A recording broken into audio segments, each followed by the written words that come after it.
Hello, you're watching James. My name's James, you're watching me, and I'm talking about watches. Well, I've just had two lovely watches in my collection, both by Vostok. One Amphibia, one Komandirskie. And I thought it would give me a very good opportunity to put the two different models side by side and show you the differences and the similarities between the two.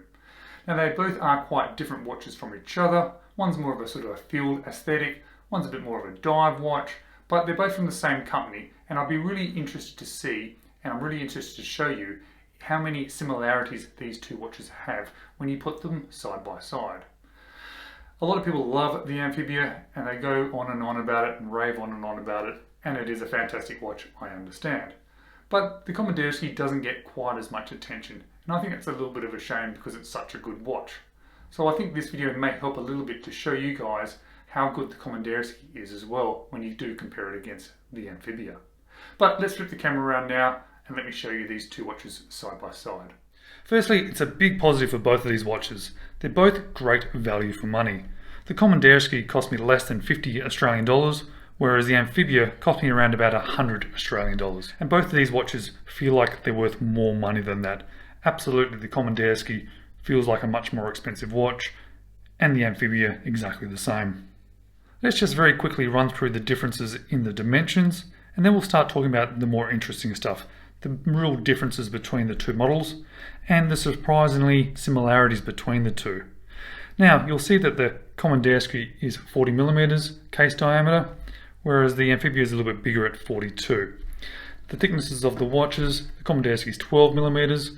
It obviously doesn't have an automatic movement, so it can be a little bit slimmer, whereas the Amphibia is 15mm. The lug to lug is very similar on both of these watches. The Komandirskie is 46mm, and the lug to lug on the Amphibia is 45mm. The lug width is quite different between the two. We got a very small 18mm on the Komandirskie, whereas the Amphibia is a nice healthy 22mm. The weights of the watches, this one on the supplied strap is 63 grams, and this one here on the original supplied strap, not this one which I've put on it, is 124 grams. So when you look at those dimensions, the lug to lugs of both watches are actually fairly similar, but all the other dimensions, the Amphibia is bigger. Obviously the thickness, as I said, partly due to that having that rotor, and the weight of course, being on a bracelet, not this one, but being on a bracelet is going to make it heavier than being on this simple leather strap. I'm going to say that probably the biggest reason for the differences in prices between these watches are the case materials. The Amphibia here is made fully of stainless steel, whereas the Komandirskie is this alloy type material. Now when you look at these dials, apart from the absolute obvious differences, one being a scuba dude and one not, they're actually quite similar. They both have that same sort of matte black finish, they both have printed sections on the dials, they have the same sort of quality and the looks of the hands. Apart from that Amphibia hour hand, they're actually very similar. The loom is also very similar as well. You can see they have those little loom dots around the minute track, and the hands have the same type of loom on them.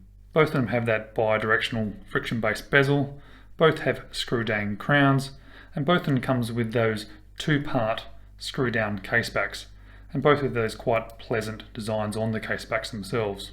So a lot of the elements of these two watches are very similar, but one of the biggest differences that stands out to me is the character of the watches.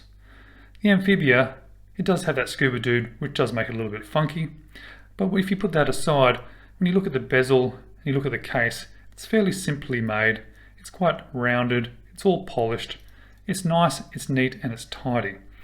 Whereas if you look at the Komandirskie, we've got all these angles, we've got those cutouts on the bezel, we have those step down lugs, we have those crown guards also being stepped down.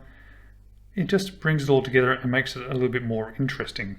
You'll see the crowns are quite different, they're different sizes.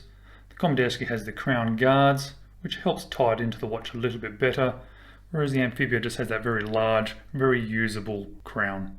But you can see how different those two are together when you put them side by side. So we have two watches that are quite different, but also very similar. You can definitely tell that they are from the same factory and from the same brand. But let's flip back to me now, and I'm going to give you some of my final thoughts about the similarities and differences of these Vostok watches. So as you can see, these watches are actually quite similar. They have a lot of very similar traits between the two, which I guess is not too unexpected since they both come from the same company. Both are great watches, both are wonderful in their own right, but when you put them together, there certainly are similarities. So what does this mean for me after having these two watches and putting them side by side and comparing them? Well, what I've decided is that they are both fantastic watches. I love both of them, and I've been able to have them in my collection for a while, but I think it's time for me to look for another Vostok.